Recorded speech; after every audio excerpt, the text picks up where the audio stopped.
dars 11 faslun witti on acce hakke mi innuno ko ɗa ka darsu 10 faslun witti on lanni kono hina ko yeso on acce hakke faslun witti on hino juuti moƴƴa darsu 11 kamin hajul muslim al maddatul hadiyatu ashar no yewta fi windande sappo e go aɓere nden ɗum ko yewtata fi sunnatil witri ko fi sunna witrire nden wa raghibatil fajri e sunna darɗe ɗen ɗiɗi ruƴƴeteɗen si subaka on juule wa rawatib e sunna darɗe ruƴƴeteɗen si waɓutu farilla mo be ruƴƴe wan naflu e nafila al mutlaqu wellitanteɗo tum waɗe alif no yewten al witru fi witri awalan hukumuhu ñawre witri wa tarifuhu e andingol yimɓen konɗum witri al witru sunnatun wajibatun ɗum ko sunna waɗɗiɗo noon la yanbaghi hanana li muslimin julɗo tarkuha accugol witri bi halin sabu al haali wo wal witru huwa ɗum an yusalli al muslimu ko nde julɗo julata akhara ma yusalli sakkitorde ko julata kon min nafilati layli immorde nafilaji ɗin jemma baada salati isha ɓawa julde geƴe nde rakatan dande wotere tusammal witru nde no wi'e witri ko nden ɗon o firmirta dambugal ngal li gawli rasul sallallahu alaihi wasallam salatu layli julde jemma fo masna ko ɗiɗi fa ida khashiya so sihuli ahadukum goɗɗo men asubha fi wata subaka on nangumo salla o juula non joni rakatan wahidatan darde wotere yutiru lahu nden ɗon sokanamo ma gadi salla ko tawno kon o juuli saniya ma yusanna kon ko sunnina qablahu ko adi ɗum min sunnati immorde sunna an yusalla ko nde o juulata qabla al witri ko adi witri o rakatani darde ɗiɗi fa aktaru ma ko ɓuri ila 10 rakaatin ha darde nayi thumma yusalla refti o juula al witru on li fiili sallallahu alaihi wasallam dhalika sabu gollugol ne laado dum fi sahih ko selli kon salisan tatabun dum waqtu mum waqtul witri min salati al-isha ko ila ka julde geƴe nden salmina ila qubaylil fajri ha adi subaka on gokkum wa kawnu lata gol no witri on akhir al-layl ka sakkitorde nyallal afdal enele ko dum buri moƴƴude min awwalihi di ka arande jemma illa liman khafa sona on hullo an la yastaqida wonde o finoyta li qawli sallallahu alaihi wasallam man zanna kala sikkitiɗo min ko moɗon Allah yastaqizande wonde o finoyta akhir al-layl ka sakkitorde jemma falyutir enele yo wadu witir awwalahu karande jemma si odano man zanna kala le sikkuɗo min ko moɗon annahu kanko yastaqizu o finoyay akhirahu ka sakkitorde jemma aray yo accu haɗo fa inna salata akhir al-layl sabuno julde nden ka sakkitorde jemma mahduratun haray malaika ɓe mbuynaari tawa wa hiya afdal ko ɗum ɓuri moƴƴude rabi anna e wonno man nama kala ɗaniɗo anil witri ha ronki wadde witri on hatta asbaha ha weeti ida nama si ɗanike almuslimu julɗo anil witri o ronki wadde witri on walam yastagiz o finali hatta asbaha ha weeti adahu koyo yoɓi witri qabla salati subuhi kadi o julɗo subaka li kawli sallallahu alaihi wasallam ida asbaha si weetori ahadukum goɗɗo e moɗon wala mi yutiri o waɗa al witri fal yutiri o waɗa witri lernde o fini o juula subaka ho kawli sallallahu alaihi wasallam man ɗama nama kala ɗaniɗo an witrin gayron kogol waɗirigol witri aw nasa yahu ma wejjiti few o waɗa al witri fal yusalli ko yo julɗo ida dakarahu so anditi khamisan jaɓonno al qira'atu ko jango te kon fil witri ka witri yustahabu hino yiɗa an yakrande o jangata fi rak'atayn ka darɗe ɗiɗi wiyeteɗe shafiɗe qablahu ko adi witirire nde bil ala wal kafirun suratul ala suratul kafirun ɓawon tigi gayni fatiha wa fi rakatil witri ka darɗe witirire bis samadi wal muawwidatayn qul huwallahu falaq e nasi toujours ba'da al fatiha ko ɓawa fatiha sadisan karahatu ɗuɗɗin añegol ta'addudil witri filli nagol witirire nden yukrahu aña ta'addudul witri fillitagol witirire nden fil laylatil wahidati e jemma goto ni kadi sallallahu alaihi wasallam la witrani witri jadi ala sellata hana bi laylatin nder jemma goto man awtara kala waddo witri awwal al-layl ka arande jemma thumma sagada rifti o finoyi arada fala an yatanafala nde nafata tanafala ko yo immo nafa bere o ko be fere didi wala yu'idu al-witra koni tuma filitata ko witri de kawli sallallahu alaihi wasallam la witrana bi laylatin witri jadi ala e jemma goto ba raghibatul fajr dun yawta en fi sunna jeden didi kasubaka alif hukumuha nafurimu raghibatul fajr ler ina den didi kasubaka sunnatun muakkadatun ko sunnatin tinado kal witri hiya dum idh hiya tumande tawno dum mutada salati muslim ko den don didi woni premier fuddode julde neddo bin nahari nyalorma wal witru kadi muhtatamu ko den don woni ko timminira salatihi julde makko den bil layli jemma da ko fuddordum julde makko den nyalorma da ko sakkitordum julde makko den jemma akada ha hino tentini fi rak'atay al-fajr rasulullah sallallahu alaihi wasallam bi amalihi sabu gollugol mabbe idi ko de hafaza alaiha na la reni ke majjo ma taraka be accalle gatto ha hande foyasi e ko hina wa rakhaba bi lardini kadimi ben fiha fi majji bi qawlihi sabu wi ugol mabbe rak'atal fajr daddi den ka fajiri khairun min ad-dunya ino buri aduna fo mo judo ma fiya ko ne aduna Allahu akbar wa qawlihi la tadawwatu accude rak'atay al-fajr ru'ete dindi di subaka jule wa in taratkumul khayla hasko pucci woni on radade saniyan waqtuha waqtu kadi duwa jule de do waqtu sunnatil fajr ma bayna tulu'il fajr ko ila ka fajr on feeri don wa salati subuhi julde subaka ne amanna makala dani do hatta talati shamsu hanange furi aw nasiha ma wajiti de sallaha ko julo de mata dakara to makala wande timatu makala fini illa idha dakhala az-zawal sonara dirtugol nangen nati fa inna raidon tasqutu araide fukkike araide no perdiri mo hina idin on to ma yobitata te gawli rasulullah sallallahu alaihi wasallam man lam yusalli kana mujula rak'atay al-fajr hatta tatlu ash-shams hanangen jellitiki tumbi hore fali sallima yo julde bay non si woni non hanangen dirti don haray bay tunne laado ko maaki ko hasinge tumbi hore haray don de futiki wagada nama alayhi salatu wasallam gomdi ne laado da hoyli no marratan nyande go ma ashabi wonde sahaba mabbe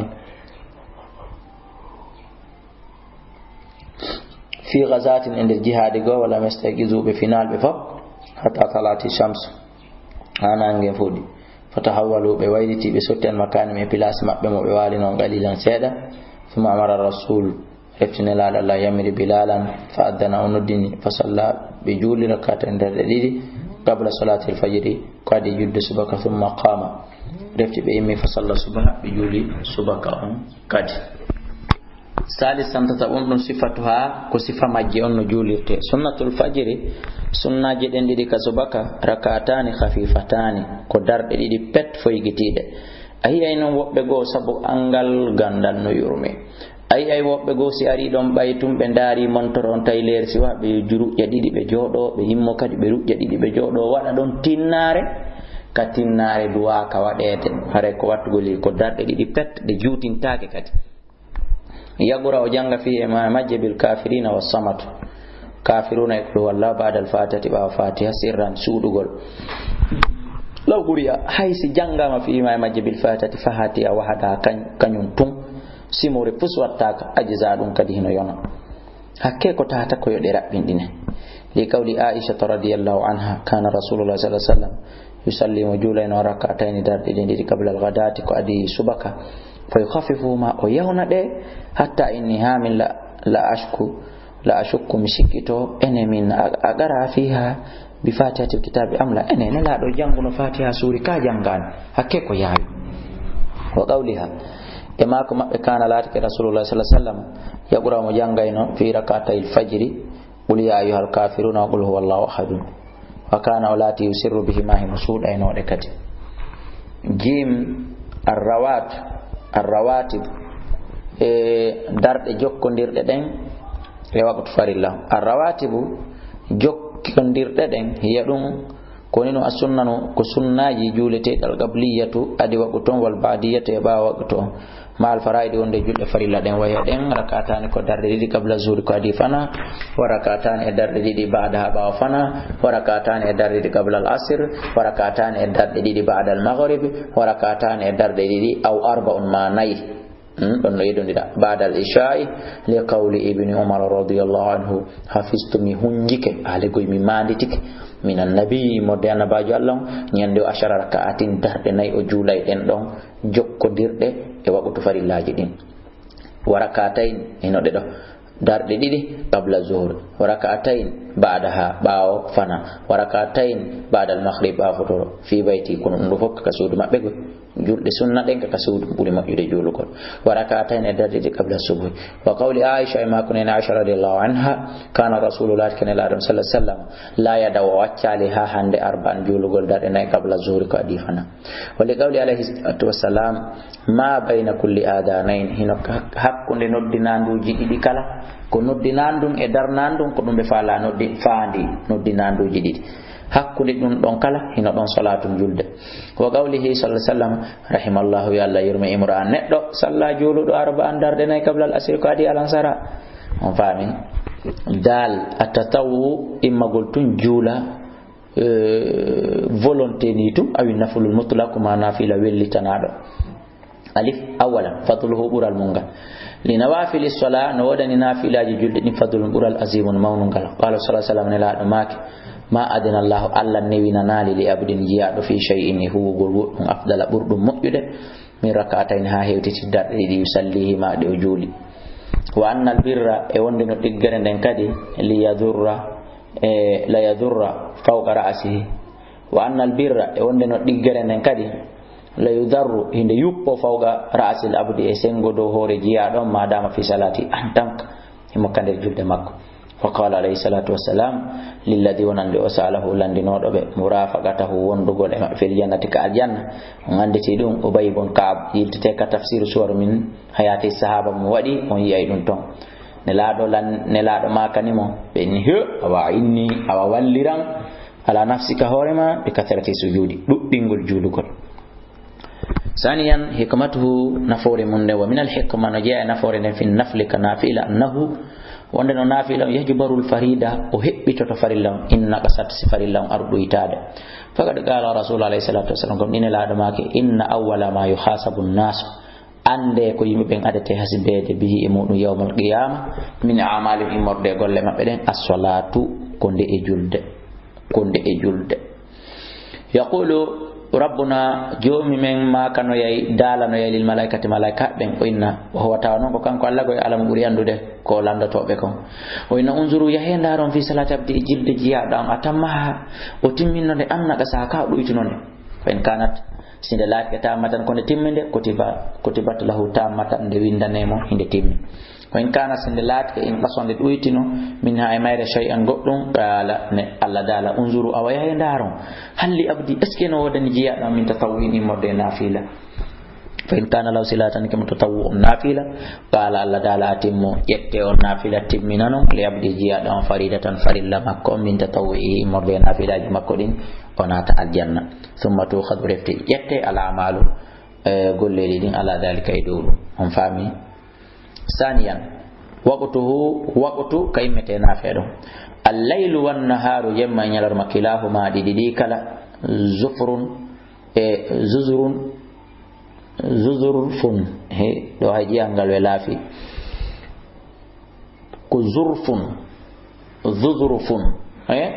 ko gebal ko tan ko occasion lin nafli wonande nafil al mutlaq billita ma ada khamsi awqatin sona waqtuji joy ko din don tuntonga fala nafla fiya nafu ala maji wa yadin awalan arande waqtu min ba'dil fajr ko bawo subaka salminama don juletake ila tulu shamsi anange fuda panto ثانيا من طلوع الشمس ko ila kanange fudi don ila tartafiya hange banto gidaru min embere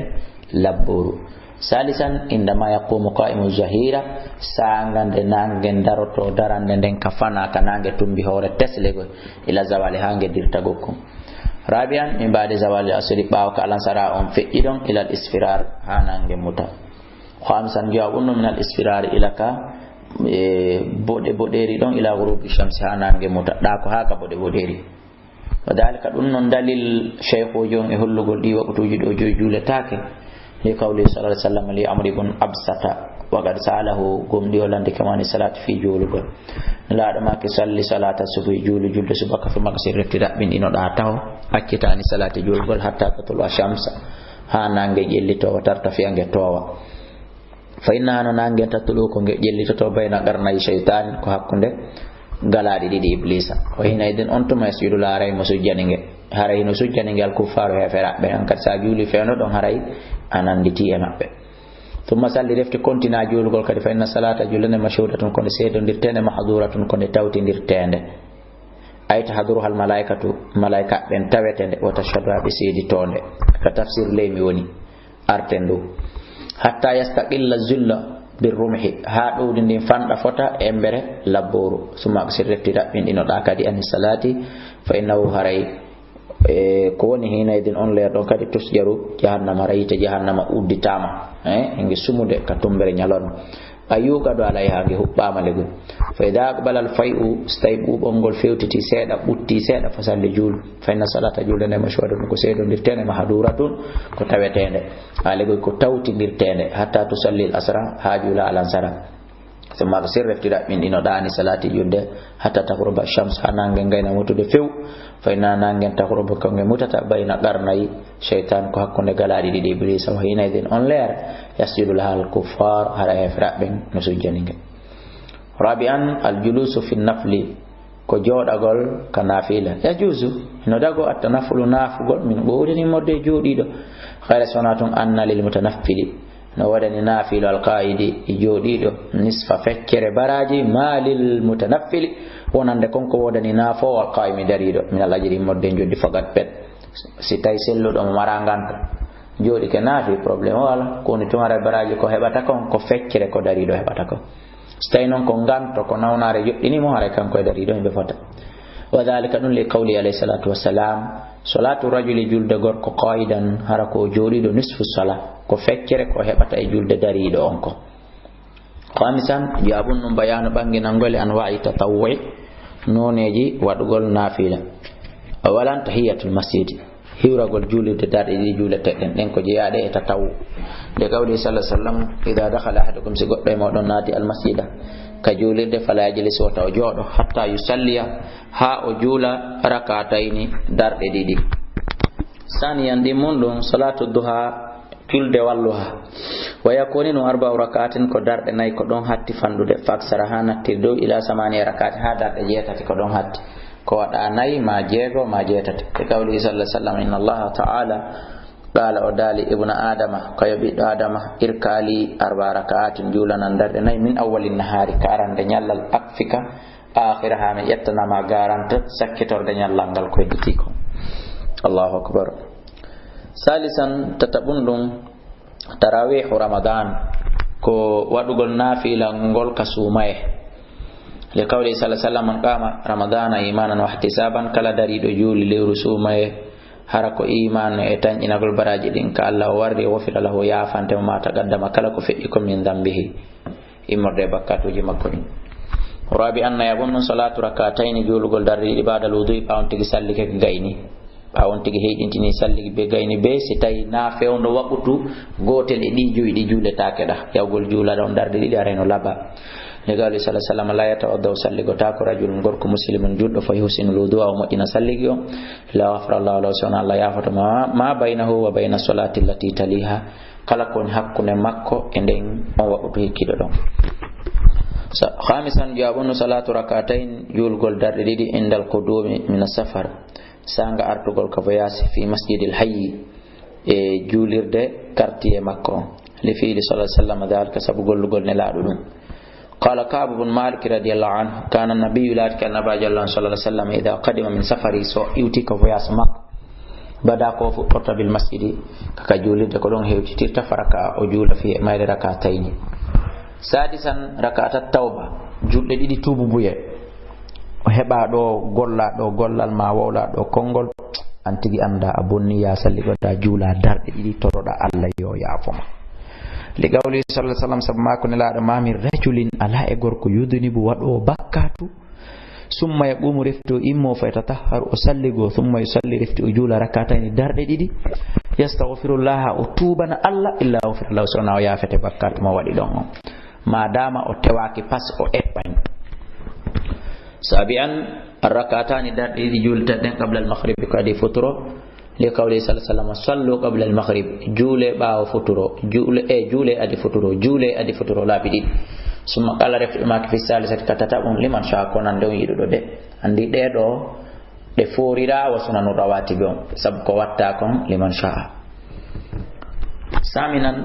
rakatal istikhara darde di subingol Allah fi haaju monanguda ni gali sallallahu alaihi wasallam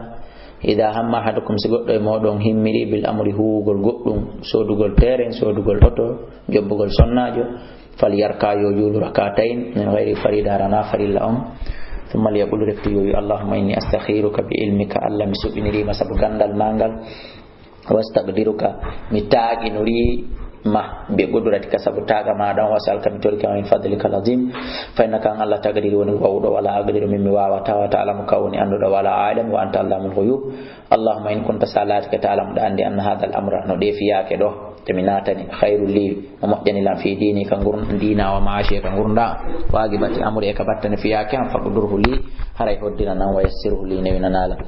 thumma barik li fi riftu nala barik wa in kunta salatka ta'lamu da andi anna hadha al amra sharrul li ina bonani lam fi dini wa maashi kan gurnda wagibati amri fasrifu anni harayilu dum ittaya wa qdur li hoddina nala al khaira moƴƴere haythu kana kala kande lato summa raddini bihi nukgo summa ardini bihi rifti welinala o sammi hajata o jammita no haaju makko inda qawli no ko kawiyata don inna hadal amra o inna jumbugol o sonnajo ma inna sudugol ndi leedi ma inna sudugol oto so wadi waawi feere yiltidirgol haala kan ka arabu o wada sona dum o wada ka pular makko maka sinuwa makko maka pepeli makko maka limbam makko maka olof makko maka bambara makko la maniya tasi an jena yabunu salatul haja e julde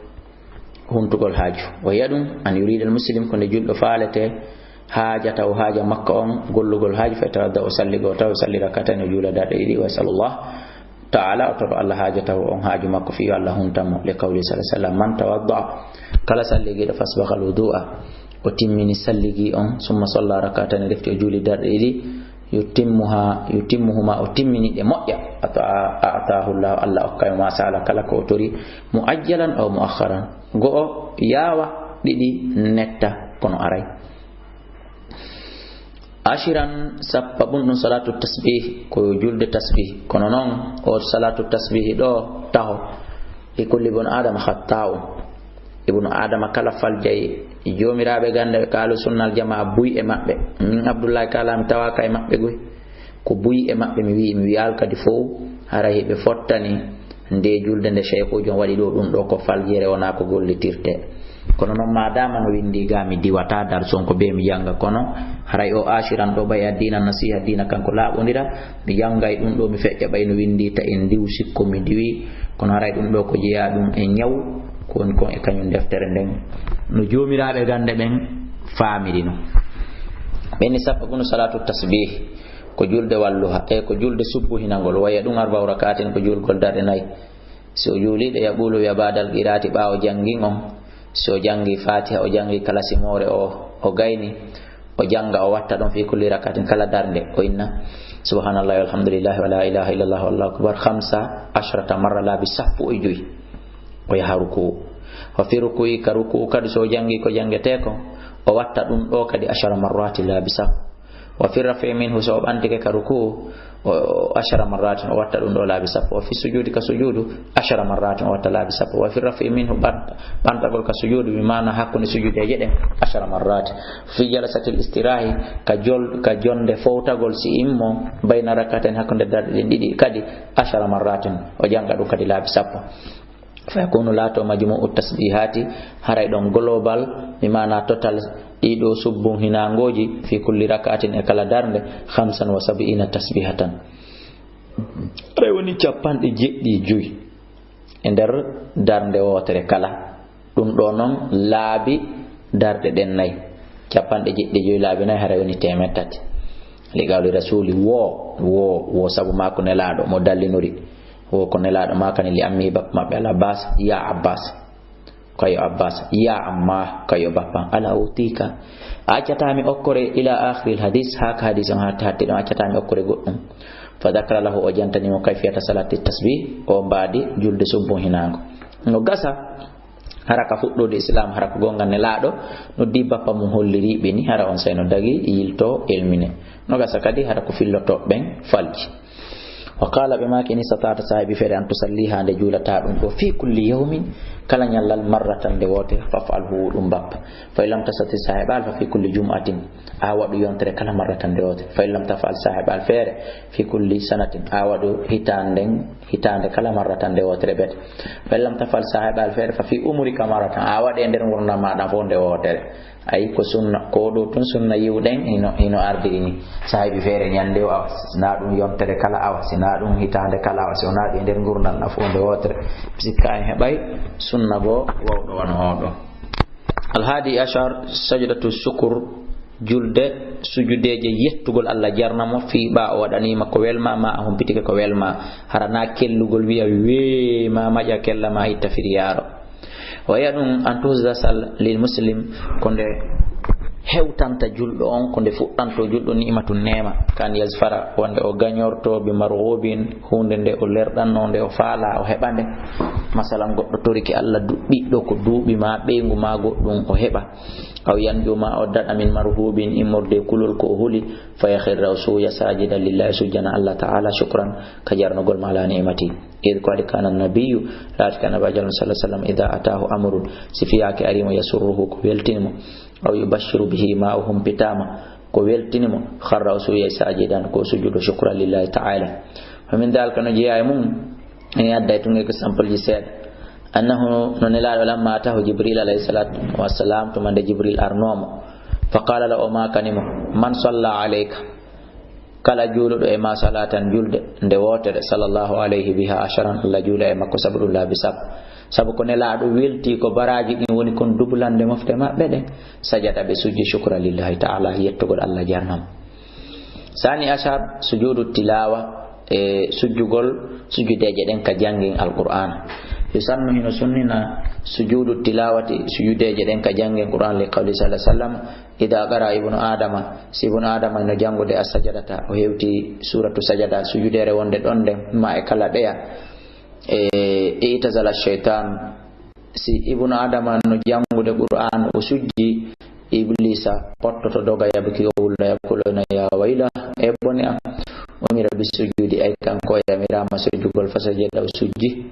falahul jannah ina wadani mo aljanna wa umirtu min kam yamira ma bisujudi sujugol sujangol baba adam fa saytu misalike faliyan nar no wadani la yiti dakara muslim sujud don jangi ayat sajada aya ka sujudere woni aw istama ilaiha ma o jenteke jangono janga min qari ni modde jango sunna lahu en sunna nam an yasjuda de sujjata sajadatan sujudere yukabbiru o habbida fiha aymudu inda al-khafdi kasanga suyugol makko sujja wa rafiqa banta ko wi Allahu akbar o uggino sujja o ya Allahu akbar kadi ka banta ko wa yaqulu ya fi sujudi ka sujud makko sajada wajiha yeso angon sujjani lilladhi Allah jo khalaqahu tagudongo wa sawwarahu on badiningo wa shaqqa sam'u seki noppi maggo on wa basaro gite maggo on bi hawlihi sabu fere makko kan Allah quwwatihi fatabarakallahu ahsanul khaliqin kon do jangete ka sujudu tilawa wona ko jangete kon ka sujudu julde wal akmalu ko buri timmude lil ajri joddi an yakuna kon de lato asajidu sujudu mutatahhiran hatta ko salligi do mustaqbil al qibla fi to ka qibla holli mo hewti sujudere jangugol o sujudi tayna fi to qibla hatta ellala ko ni hare baraji din no duyti ma son tigi sujji mara salligi ko be do kon non be adde defte go wonde si on tigewti sujudere o salliga ko yo inu subhanallahi walhamdulillah wala ilaha illallah wallahu akbar wa mawadi sujudi nokkeli sujete ino fil qur'an ka al-qur'an ma'lumatun ko andadi fil masahif ka deri wa hiya in nokkeli 15 sajadatan ko sujudeje sappo joy li qawli abdullah ibn amr ibn al-as inna nabiyya sallallahu alaihi wasallam gara o jangi 15 sajada sujudeje sappo joy fil qur'an minha no majja salasun tati fil mufassal wonde ka suratuji sendondirdi aya leji doni nde ka igra ende ka inshiqaq ko doni ende ka wi en kanajumi simi fal jali wa fil hajji hino ka hajji kad sajartani sujudeje didi haray ko do wonde hattude o do darsu men iden yara do